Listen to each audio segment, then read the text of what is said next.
Hi hello ಎಲ್ರಿಗೂ welcome to Chaitra Kushu mini vlogs. ಇವತ್ತು Monday morning.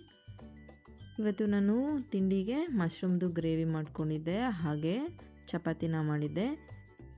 ಮಾನುನ ready ಮಾಡಿ ಅವಳನ್ನ ಸ್ಕೂಲಿಗೆ ಬಿಟ್ಟು ಬಂದೆ.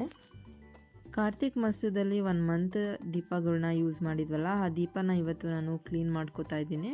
ಅದಕ್ಕೆ ಇಲ್ಲಿ ಫಸ್ಟು ನಾನು ದೀಪಗಳನ್ನ ಒಂದು ಇದರಲ್ಲಿ ಹಾಕ್ಕೊಂಡು ಅದು ಫುಲ್ಲು ಮುಳುಗೋ ಅಷ್ಟು ಬಿಸಿನೀರು, ಅದಕ್ಕೆ ಸ್ವಲ್ಪ ಹ್ಯಾಂಡ್ ವಾಶು ಮತ್ತು 1 ಟೇಬಲ್ ಸ್ಪೂನಷ್ಟು ಬೇಕಿಂಗ್ ಸೋಡಾನ ಹಾಕ್ಕೊಂಡು 10 ಮಿನಿಟ್ಸ್ ಹಾಗೆ ನೆನ್ಕೊಳ್ಳಿಕ್ಕೆ ಬಿಟ್ಟೆ. ಅದಾದಮೇಲೆ ನೋಡಿ ಈ ಥರ ಸ್ಕ್ರಬ್ ತೊಗೊಂಡು ಎಲ್ಲದನ್ನು ಕೂಡ ಕ್ಲೀನ್ ಮಾಡ್ಕೋತಾ ಇದ್ದೀನಿ. ಈ ರೀತಿಯಾಗಿ ಕ್ಲೀನ್ ಮಾಡಿ ಇಟ್ಕೊಳ್ಳೋದ್ರಿಂದ ನೆಕ್ಸ್ಟ್ ಇಯರ್ ಕೂಡ ನಾವು ದೀಪಗಳನ್ನ ಯೂಸ್ ಮಾಡ್ಕೋಬೋದು. ನಾನು ಪ್ರತಿ ವರ್ಷ ಕೂಡ ಹೀಗೆ ದೀಪಗಳನ್ನ ಕ್ಲೀನ್ ಮಾಡಿ ಇಟ್ಕೋತೀನಿ. ಇವಾಗ ನೋಡ್ಬೋದು ನೀವು ಕೂಡ ದೀಪಗಳೆಲ್ಲ ಎಷ್ಟು ಕ್ಲೀನಾಗಿದೆ ಅಂತ. ಈ ದಿನ ತುಂಬ ಚೆನ್ನಾಗಿತ್ತು. Thank you for watching. ಹೀಗೆ ಸಪೋರ್ಟ್ ಮಾಡಿ.